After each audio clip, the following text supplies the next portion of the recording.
Frankly, you're just dead weight to this company. Incompetent old lady, you're fired. Ever since the president's niece, who came from the head office, became the head of our department, the workplace atmosphere has turned sour. She fell head over heels for a male colleague and persistently clung to him, neglecting her work. Because of this, we subordinates have been swamped with overtime, with even our lunch breaks getting cut short. Moreover, even consulting with the president brought no solutions. Then one day, the department head handed me my dismissal. At first, I couldn't accept it, but continuing to pour my efforts into this company seemed senseless. I appreciate everything. With those words, I left the office. In my heart, I thought, you'll regret this too late, muttering to myself. My name is Chloe, 51 years old. I work as an office worker at a subsidiary of a certain corporation. While both men and women are increasingly remaining single for life, I am single too. I've always been a workaholic, preferring work over marriage. In my 30s, I sometimes panicked. I might end up alone forever if I don't get married soon. But around the time I turned 40, I became less fixated on it. Even now, I think I'd consider marriage if the right opportunity came along. My relationships at work were excellent, especially the younger colleagues who looked up to me, often inviting me out for meals or drinks and coming to me for advice. My days were fulfilling. However, everything changed when our department head was replaced. The new head, Aurora, a 39-year-old single like me, transferred from the head office, the president's niece. She fell for Benjamin, a male colleague in the same department. Benjamin is 45 now. He's a clean-cut guy, popular among the younger female staff. He's a man of few words, but highly competent.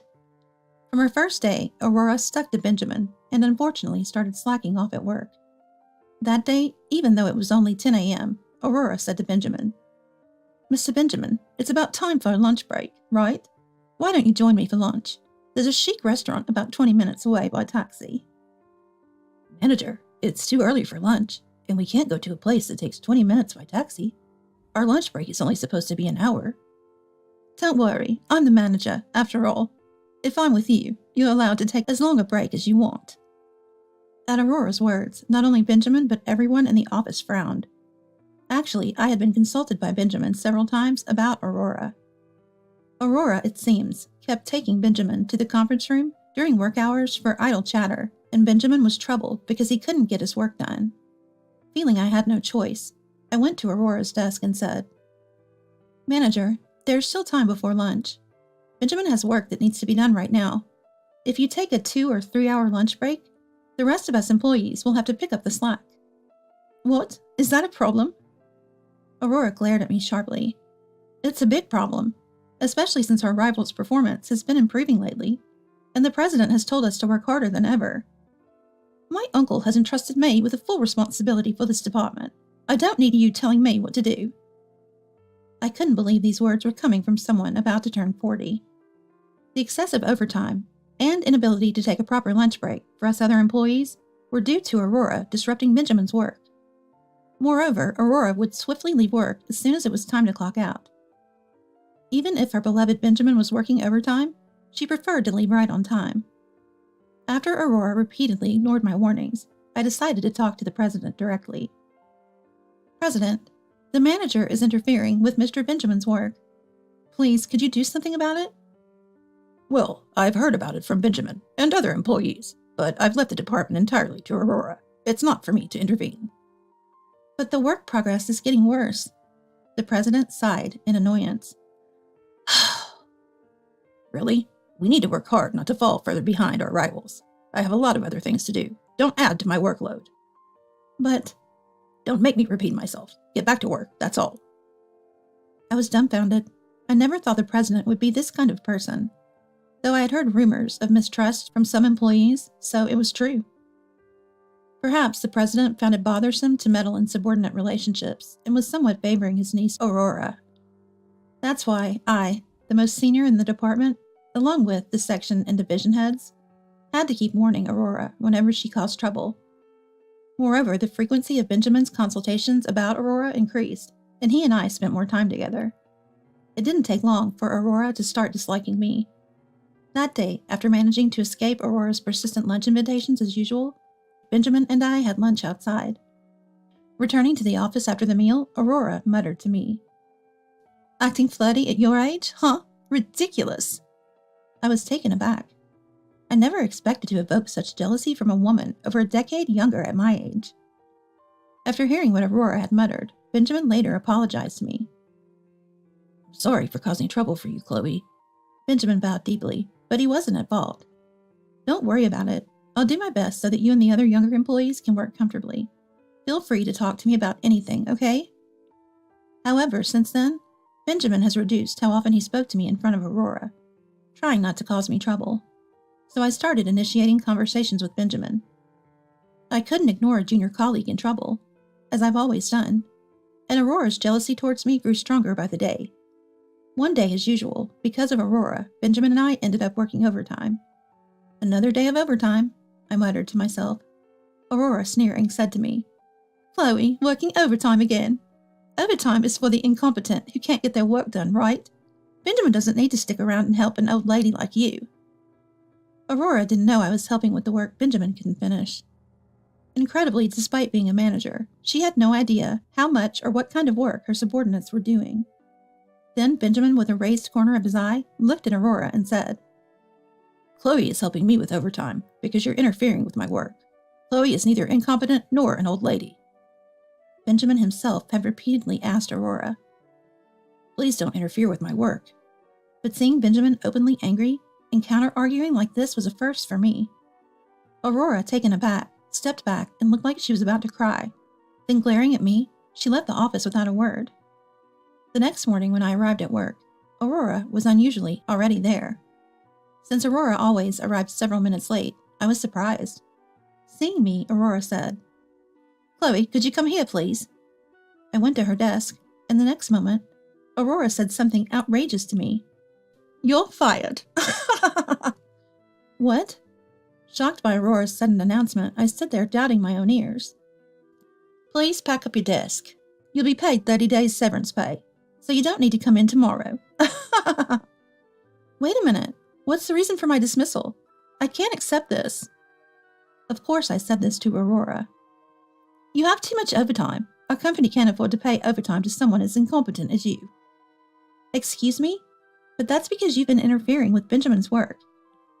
"It's not just about the overtime. Being just a regular employee at your age? Frankly, you're just dead weight to this company. An incompetent old lady like you is fired." At that moment, I remembered how Benjamin had defended me and gotten angry at Aurora the day before. Probably Aurora felt even stronger resentment towards me and decided to expel me from the company. The junior employees, including Benjamin, who was present, protested vehemently against my dismissal. But Aurora, even to Benjamin's words, just said, "Quiet," and wouldn't listen. Initially, I couldn't accept the dismissal, but then I thought about it again. Why work under such a person, feeling miserable every day? Is there any point in contributing my valuable time and effort to a company led by someone who let such a person run rampant? Finally, I answered Aurora. "Understood. I appreciate everything." And then I packed my personal items from my desk. As I was leaving the office at the end of the day, Aurora, laughing in a high-pitched voice, said, "How refreshing to be rid of an incompetent subordinate." I didn't retort and just left the company silently. In my heart, I thought, "You'll regret this too late," muttering to myself. The next day when I was at home, I surprisingly received a call from Aurora. I thought I had handed over my work to the section heads, division heads, and other employees. Could there have been something I missed? Though I didn't want to talk to Aurora, I reluctantly answered the phone. "Hello?" "Hello, Chloe. You left your coffee cup in the break room, you know?" Aurora reminded me, and I realized I had forgotten to check for any left-behind items in the break room, preoccupied with handing over my work. "I'm sorry. Please feel free to dispose of it."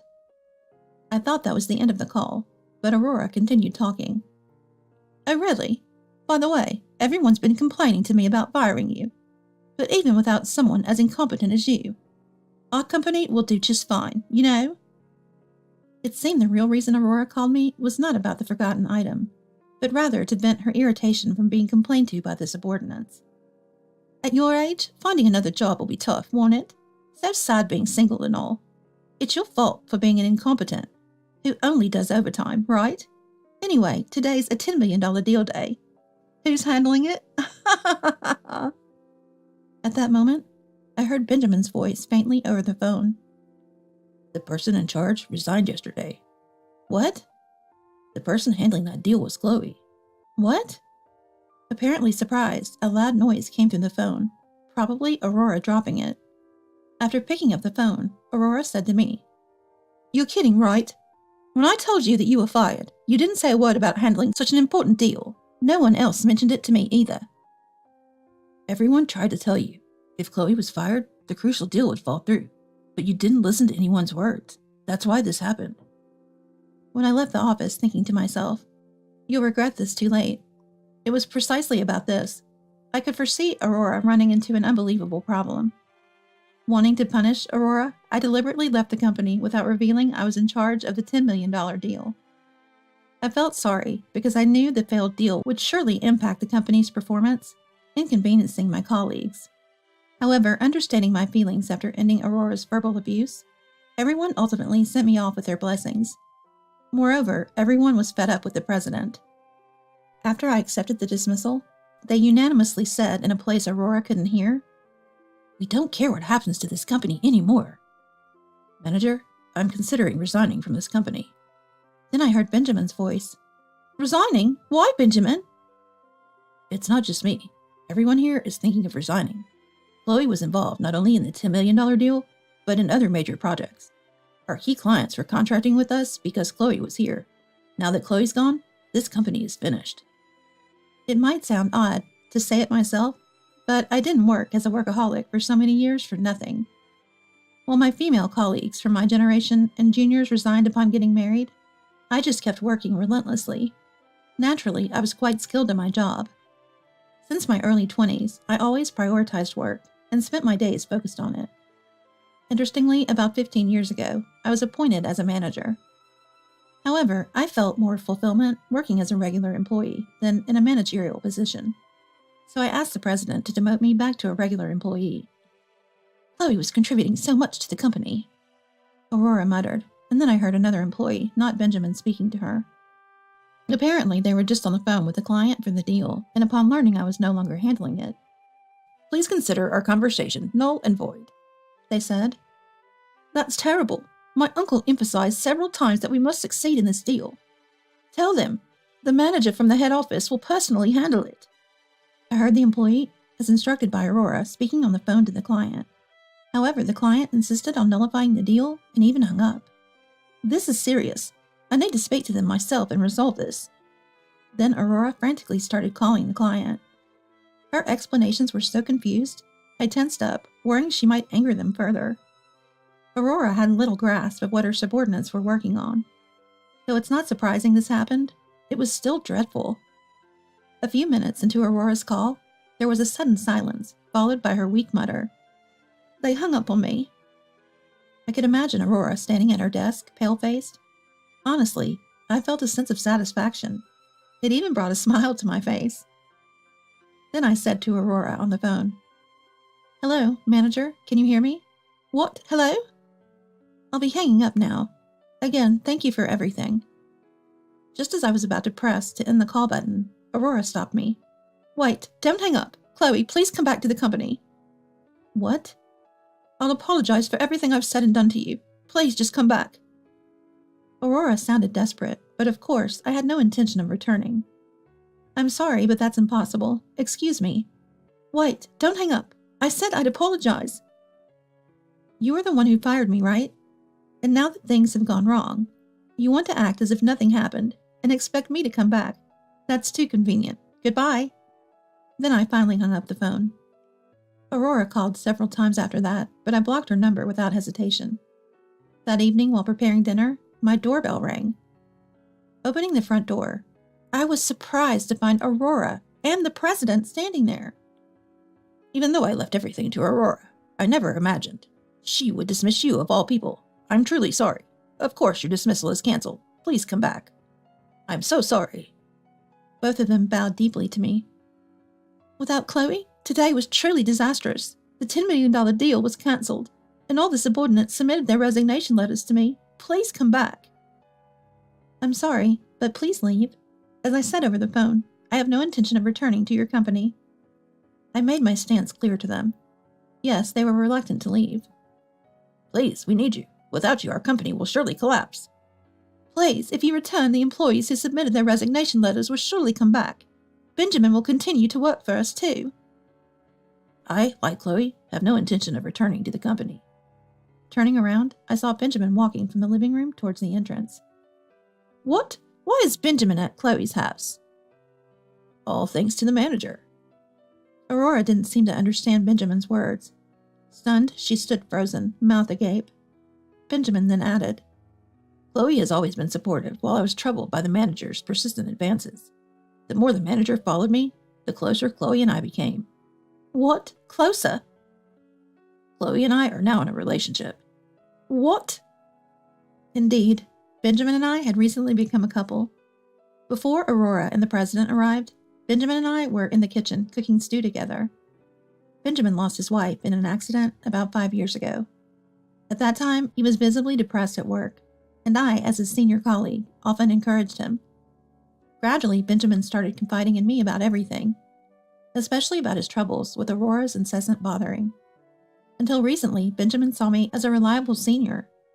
However, as Aurora joined our department from the head office and we started having meals and conversations more often, he began to be attracted to me as a woman, which he confessed. After Benjamin's confession, I realized I was also drawn to him. Ironically for Aurora, she ended up playing the role of a matchmaker between me and Benjamin. That's impossible. Aurora collapsed on the spot, seemingly in shock. She looked down, unable to utter a word. Then, to the president standing beside Aurora, I said, That's enough, isn't it? Please leave. No matter what you say, none of us will return to your company. Everyone has already found new jobs. New jobs? Where? We've all decided to join your rival company. What? The day I was fired by Aurora, one of the junior employees told us that they knew the executive vice president of a rival company. This employee had transferred to our department from another one a few years ago, where they had worked with a person who is now the executive vice president of the rival company. The manager of the department where the junior employee used to work is also a relative of the president. It seems like this manager, like Aurora, is known for shirking work. The employees in that department had consulted the president about the manager's laziness, but he, just like in this incident, did nothing about it.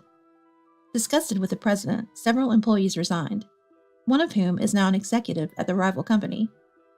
This growing rival company was apparently in need of more staff. When the junior employee discussed our situation with the executive, they invited all of us to join their company. Thanks to that, I quickly found a new job. Please don't make me say it again. Both of you leave. I insisted as I was about to close the door. Wait, I understand. How about I pay you double your previous salary? The president offered. What? We want you back that much. Please return to us. I was utterly dismayed by the president's words and sighed the deepest sigh of my life. President, it's not about the money. We've decided not to return because you don't care about your employees. I'll change that, please. It's too late for that now. And trying to solve this with money? I can't trust you. Please leave. Finally, the president seemed to give up. He was crying and left, pulling a stunned Aurora with him. Soon after, the company collapsed. The parent company was kind enough to transfer the employees to other subordinates, or the head office, but the president, Aurora, and the lazy department manager lost their jobs. The president was even divorced by his wife. His neglect of her and lack of gratitude, coupled with the company's collapse, seemed to be the last straw. The president has not only resigned himself to a lonely old age, but also spends his days tirelessly working to repay the massive debt incurred by the company's collapse. Aurora is doing the same, working from early morning until late at night without rest, helping to pay off the president's debt. Considering it all started because of Aurora, I think it's only fair. They aren't allowed to take a break, even though they've collapsed from overwork several times. The lazy department manager from the other department was fired from every new job for the same reason, and is now living a homeless life, having been disowned by his family and relatives. As for me, I'm working hard at my new company, where the president is very caring towards the employees. I'm in a great work environment, and even managed to secure contracts with several companies I previously dealt with, including the $10 million deal, which was successfully completed at my new company. The president offered me a promotion, but I preferred to remain as a regular employee. 3 years later, Benjamin and I got married. I never thought I'd marry, but finding such an attractive man like Benjamin changed my mind. I'm very happy now.